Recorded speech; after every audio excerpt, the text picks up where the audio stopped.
स्वागत है आप सभी का जी बिजनेस पर। ये है हमारी खास पेशकश, म्यूचुअल फंड में क्या खरीदें, शेयर बाजार में क्या करें। इस उठापटक इतना ज्यादा हो रहा है कि इसमें डर सबके मन में बैठा हुआ है।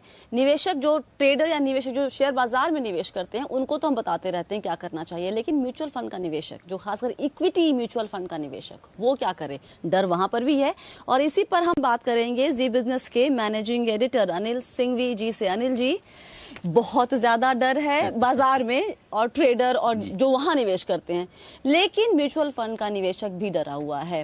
एक एक दिन में ऑलमोस्ट 7.5% के आसपास गिरावट इक्विटी म्यूचुअल फंड में देखने को मिल रही है, एनएवी में। तो वैसे में डरना वाजिब है कि नहीं है? नहीं, देखिए डर तो लगेगा ही जब आपकी एनएवी हर रोज कम हो और आमतौर पर आप ये मानकर चलते हैं कि म्यूचुअल फंड कंपैरेटिवली सेफ हैं, बहुत नुकसान नहीं होगा। लेकिन साथ ही आपको ये भी समझना चाहिए कि ऐसा रोज रोज नहीं होता।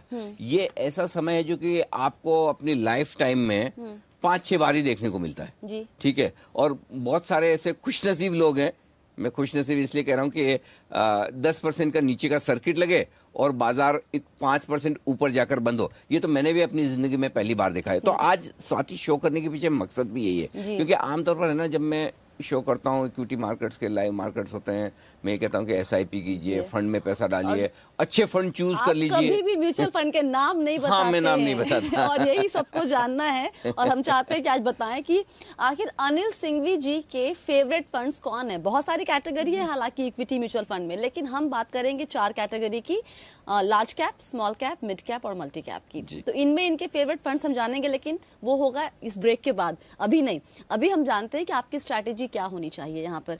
जैसे कि सवाल हमारे पास बहुत सारे आ रहे हैं अनिल जी, और एक जो सबसे कॉमन सवाल है कि एसआईपी को भी कंटिन्यू करना चाहिए या फिर मैं इसे बंद कर दूं? एसआईपी बंद करना गुनाह है, पाप है, क्राइम है। एसआईपी आप करते ही इसी दिन के लिए जब बाजार इतना गिरे कि आप सोच न पाए, यही दिन है एसआईपी आप इसी दिन के लिए करते हैं। तो अगर आपने 12,000 में नहीं सोचा, 11,000 में नहीं सोचा, तो 10,000, 9,000 और 8,000 में नहीं सोचेंगे एसआईपी बंद करने का। बिल्कुल नहीं। नो, क्लियर नो, एसआईपी आप बंद नहीं करेंगे। ये कान खोल के सुन लीजिए, बहुत साफ है। अच्छा, अगर मान लीजिए कि लक्ष्य 1 साल या 2 साल में पूरा होने वाला है, तब आप गिरावट देख रहे हैं अपने फंड में, हम नॉर्मली एडवाइजर्स कहते हैं कि जब भाई गिरावट अगर आपको 1 या 2 साल बाद पैसे चाहिए तो तब भी नहीं। अच्छा, तब भी नहीं। पीछे की वजह क्या है, लेकिन ये इसके पीछे लॉजिक क्या है? देखिए, ये जो हो रहा है ना इस वक्त बाजार में, ये बहुत कम बार होता है जी। और इस स्पीड से जो बाजार गिर रहे हैं, इससे तो 10 दिन में प्रॉब्लम सोल्व हो जाएगी। ओके। हाँ, कि हर रोज अगर 700 पॉइंट निफ्टी गिरता है, 500, 1000 पॉइंट गिरता है, तो 10 दिन बाद तो बाजार बंदी हो जाएंगे। ओके। जब बाजार बंदी हो गए तो प्रॉब्लम ही खत्म जी। और अगर आपके बंद हो रहे हैं तो फिर आप म्यूचुअल फंड से निकाल भी लेंगे, कहीं और भी रखेंगे, तो उस पैसे की वैल्यू जीरो क्या रह जाएगी। तो पॉइंट सिंपल है ना, बाजार बंद होने वाले हैं। तो इसलिए अगर आपके दिमाग में ये कि इसी स्पीड से रोज बाजार गिरेंगे, तो ये गलत है। इसीलिए जब आपने कहा कि हाँ, किसी का हफ्ते 2 हफ्ते का व्यू है, तब तो आप आज निकाले कल निकालें, एक अलग बात है। लेकिन जिनका साल 2 साल का भी व्यू है ना, उनके लिए भी पैसा निकालने का ये वक्त सही नहीं है।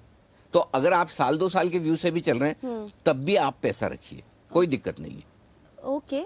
निकालने के लिए आप लेट हो चुके हैं, एक चीज क्लियर समझ लीजिए। पैसा निकालना था तो निकाल लेते, अब नहीं निकाला तो नहीं निकालना है। अच्छा, एक बात बताइए, आपने कहा कि आज जो हुआ है बाजार में वो आपने ही पहली बार देखा है, लेकिन इसके पहले भी बाजार में और फिर या फिर ग्लोबल लेवल पे देखिए तो इस तरह की जो बीमारियां हैं, जैसे भी कोरोना वायरस, ये पहले भी हुआ। और आपके एक्सपीरियंस में कितना वक्त लगता है इतनी गिरावट के बाद वापस से रिकवर करने में बाजार को? बाजार को आमतौर पर जब भी अमेरिका के बाजार मंदी में गए, यानी कि अपने टॉप से 20% गिर गए, ठीक है, 20% गिरने के बाद अमेरिकी बाजार अगले 6 महीने वक्त बिताते हैं और उसके बाद 12 महीनों में रिकवर कर जाते हैं। तो आप है ना 18 महीनों में आप ऑन एन एवरेज ये मान के चलिए कि आपको पॉजिटिव रिटर्न आएंगे, अगर आप बॉटम पर घुसे हैं तो, ठीक है। अब हर आदमी बॉटम पर तो नहीं एंटर हो सकता।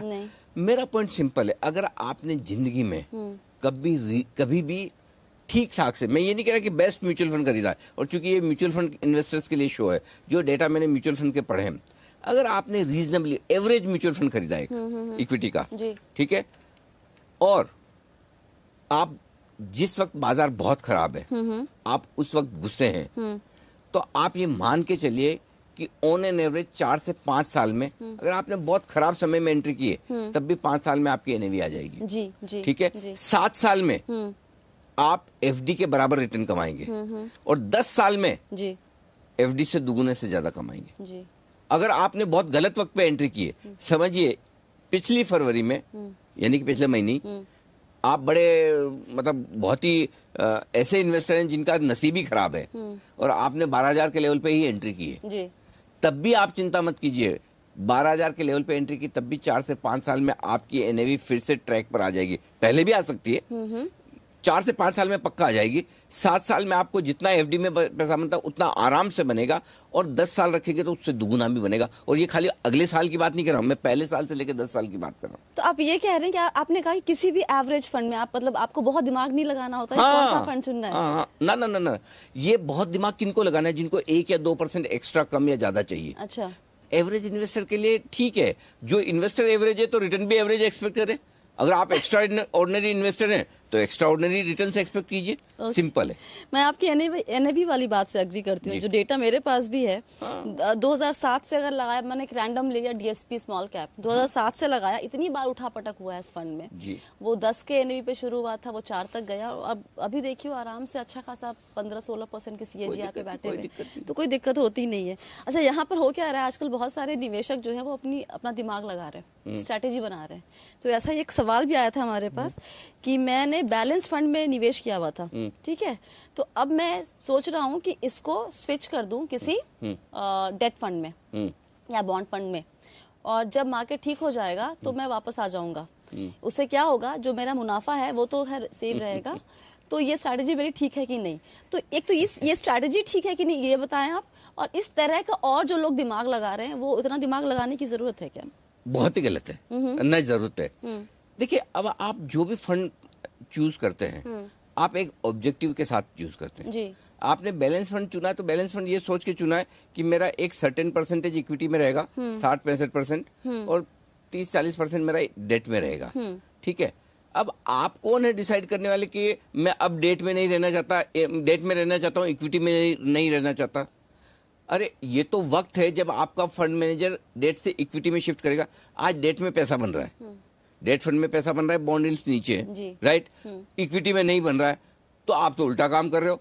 एकदम बॉटम पे जब इक्विटी के मार्केट है तब इक्विटी से निकल रहे हो, डेट में जब टॉप पे है तब घुस रहे हो। ये म्यूचुअल फंड का निवेशक यहाँ पे ना ट्रेडर की तरह सोचना शुरू कर दिया। एग्जैक्टली, वही गलत है। अगर ट्रेडर की तरह सोचना है तो मेरे पास उसका एक तरीका है वो भी सोचिए। मैं आपको ट्रेडर की तरह सोचने के लिए कहता हूँ। आपने 2 सवाल मुझसे एसआईपी पे पूछे, है तो क्या करें, राइट, बंद तो नहीं करना है, ठीक है। एक सवाल और है उसमें जी, कि अगर किसी को नया पैसा डालना है तो क्या करें। हाँ, वो सवाल नेक्स्ट था कि भाई अभी अगर मुझे कुछ निवेश करना है तो करूं कि ना करूं। 100% करिए, ये लाइफ टाइम अपॉर्चुनिटी है। ऐसे मौके जिंदगी में बार बार नहीं आते पैसा लगाने के जी। अब मैं आपको एक बहुत बढ़िया स्ट्रेटेजी देता हूँ। एक शब्द गौर कर लीजिए आप, short blast SIP. Okay, SIP तो आप करते हैं, सब जानते हैं। एक शॉर्ट ब्लास्ट एसआईपी कीजिए, छोटे समय के दबाकर एसआईपी, बड़ा अमाउंट डालना। अच्छा, तो आप बोल रहे एक लमसम इन्वेस्टमेंट को करें? नहीं, लमसम नहीं कह रहा। तो ये कैसे काम करेगा? बताता हूं आपको। हाँ। एक चीज समझ लीजिए, अब से लेकर 2 से 6 हफ्ते में आपको पैसा लगाना है। अच्छा, सिर्फ 2 से 6 हफ्ते, यानी कि अप्रैल अंत तक, ठीक है। 6 हफ्ते पैसा लगाना है। 6 महीने उसके भाव नहीं देखने, एनएवी नहीं देखनी। 10% नीचे हो जाए, 15 हो जाए, 20 हो जाए, देखना नहीं है। क्लियर है? 6 साल बाद देखना है उसको। ओके, आपको वर्ल्ड टूर पे घूमने जितना पैसा बन जाएगा। अमेजिंग। तो बेसिकली आपके पास तो ये जो शॉर्ट ब्लास्ट एसआईपी का मतलब ये है कि आप एसआईपी करना चाहिए, क्योंकि 12,000 पे कितना नीचे आएगा आपको पता नहीं। 10,000 आएगा, 11,000 आएगा। सैलरीड क्लास कहाँ से इतना पैसा लाएगा? लेकिन नहीं, ये देखिए, उसकी तो एसआईपी चलेगी 12,000 वो जो चल रही है वो तो चल रही है। देखिए, ये शो ही उन लोगों के लिए जिनकी जेब में पैसा है।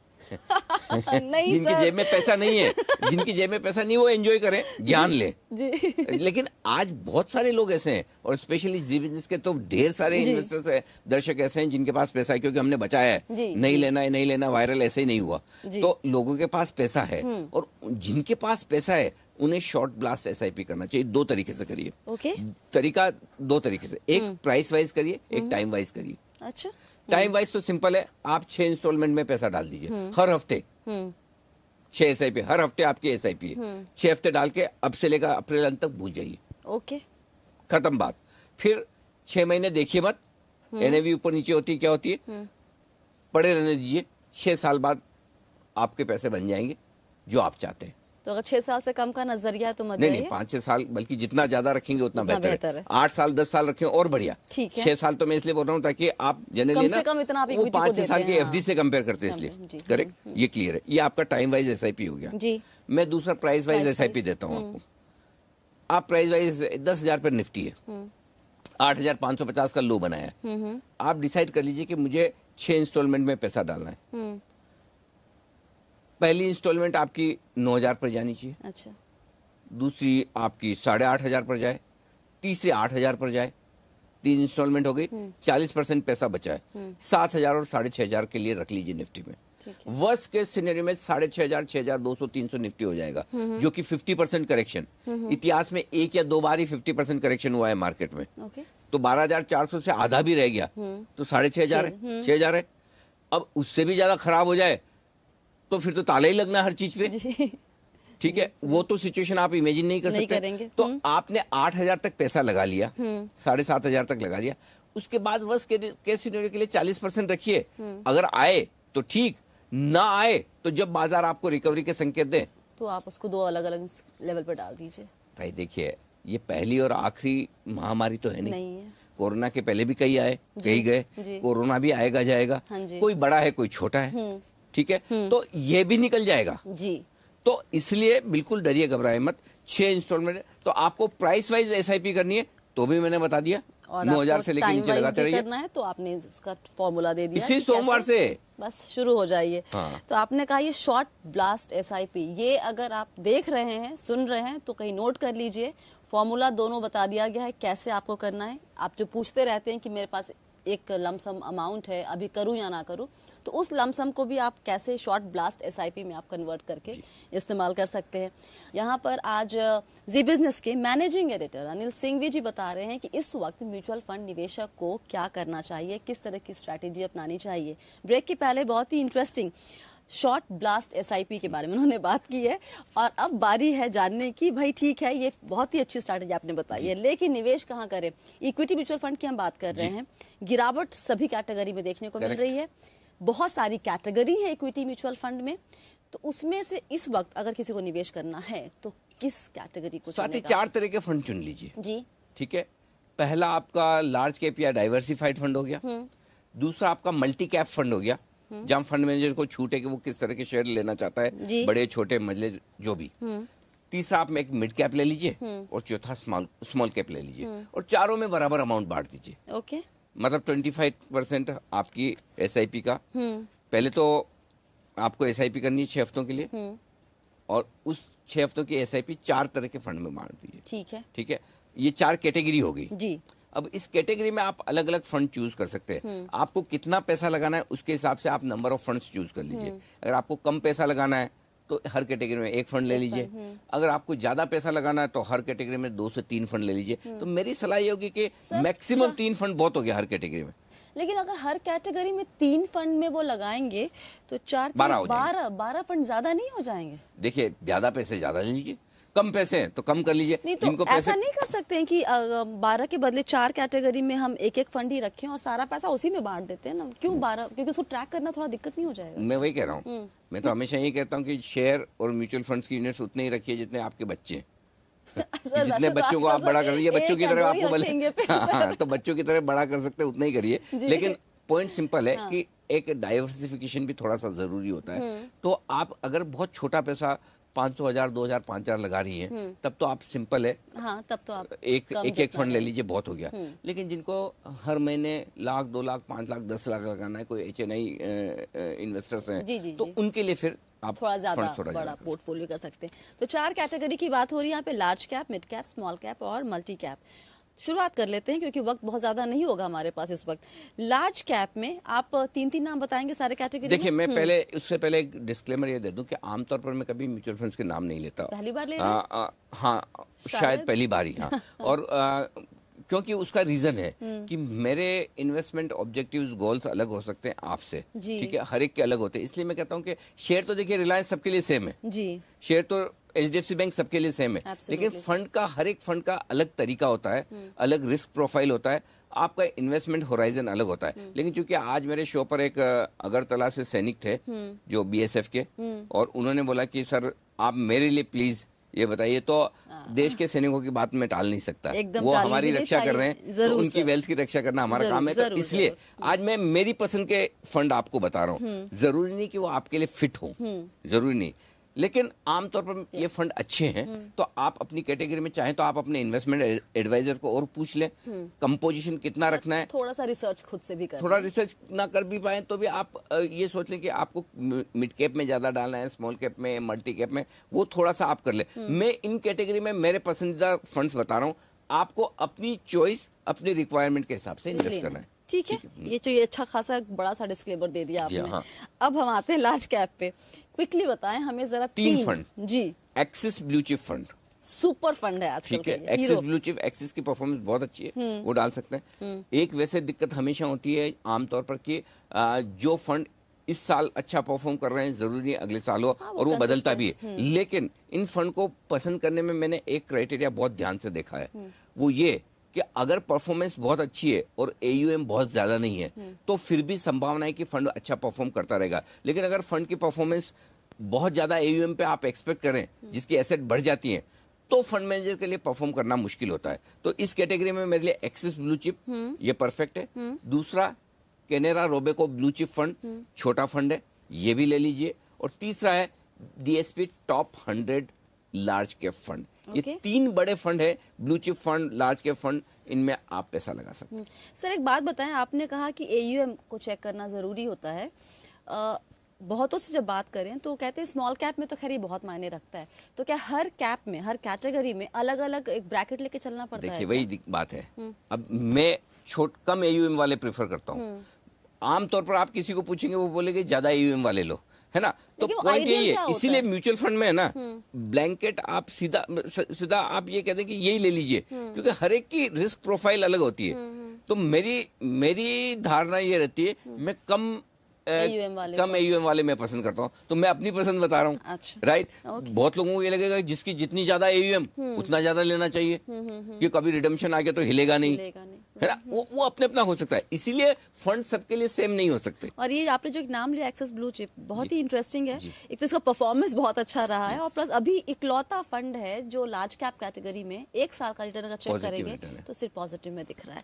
चलिए अगला नंबर है मिड कैप का। मिड कैप में 3 आपकी मिड कैप फंड में आप Kotak emerging equity fund, okay. Kotak के बेसिकली सारे फंड मुझे बहुत पसंद है, नीलेश शाह भी बहुत पसंद है, नॉट बिकॉज कि मतलब वो अच्छा बोलते हैं या अच्छे मार्केट के एक्सपर्ट है, फंड मैनेजमेंट में बहुत ही जबरदस्त है, बढ़िया परफॉर्मेंस है। जी। इन्वेस्को, ताहिर बादशाह का जो फंड है, ताहिर फैंटास्टिक फंड मैनेजर है, उनके भी लगभग सारे फंड, हर एक कैटेगरी में आपको इन्वेस्को के फंड अच्छे मिलेंगे। तो इन्वेस्को का मिड कैप फंड है, जी। वो आप ले सकते हैं, और एक DSP का मिड कैप फंड है, ओके। वो आप ले सकते हैं। तो 3 मिड कैप फंड आप ले लीजिए, Kotak emerging equities, Invesco mid cap, DSP mid cap. Mid cap. चलिए ये तीनों आज की डिटेल्स आपको स्क्रीन पे दिखेंगी, किसका परफॉर्मेंस कैसा रहा है, कितना AUM है, ये सब आपके सामने दिख रहा होगा।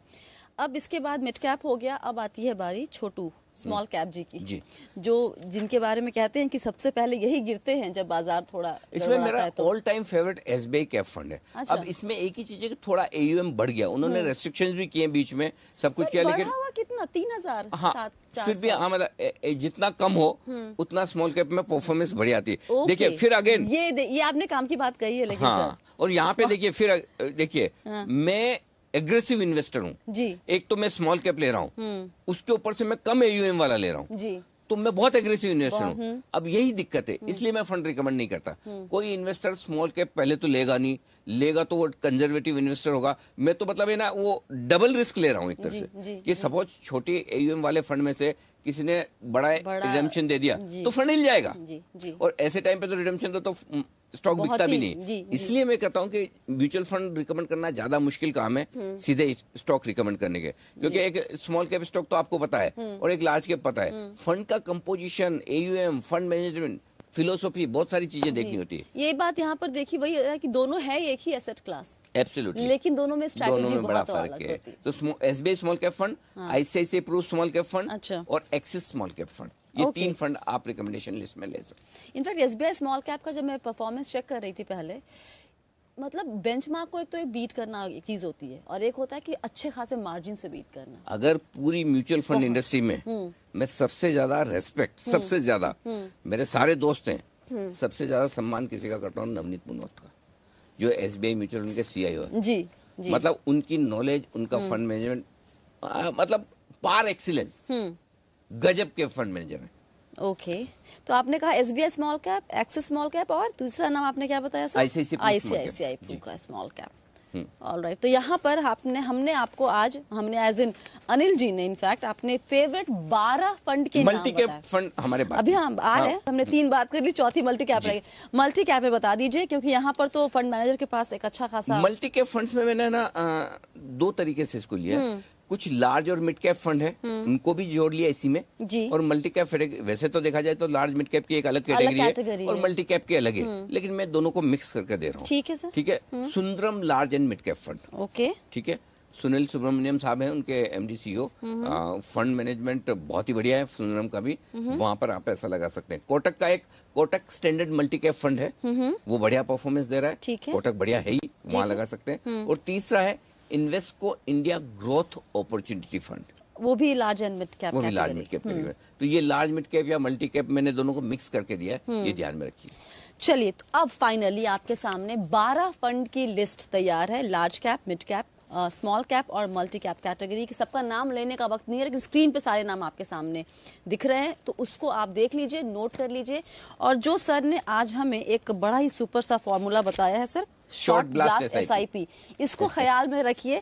और जो लोग ये सवाल लगातार किए जा रहे थे कि लमसम करने का सही वक्त है कि नहीं, क्या स्ट्रैटेजी म्यूचुअल एक और बात स्वाति, जो एसआईपी आपकी पहले की चल रही है वो चलने दीजिए, शॉर्ट ब्लास्ट एसआईपी नहीं है। हाँ, नए पैसे के लिए। जो नया, जो इनके पास अभी पैसा है, वो चाहते हैं निवेश करना, कहाँ करे, कैसे करे, वो स्ट्रैटेजी यहाँ पर आपको हमने बताई। बहुत बहुत शुक्रिया अनिल जी, बहुत ही इंटरेस्टिंग कॉन्वर्सेशन और बहुत ही काम की बात, एकदम एक्शनेबल पॉइंट्स, फट फट फट ये सारे। सबसे बड़ी बात है, मेरे दर्शकों की नाराजगी दूर हो जाएगी, ये सर फंड नहीं बताते, अब आज बता दिए। चलिए, तो इस खास पेशकश में फिलहाल इतना ही। ध्यान रखिए, आपको जो म्यूचुअल फंड का निवेश है वो शेयर बाजार में जो डायरेक्ट निवेश करते हैं है एक ही एसेट क्लास, लेकिन 2 अलग स्ट्रैटेजी दोनों में अपनानी होती है, दोनों को मिक्स करने की जरूरत नहीं है। इस ख्याल के साथ आपको छोड़े जाती हूँ, आप सभी बने रहिए जी बिजनेस के साथ। नमस्कार।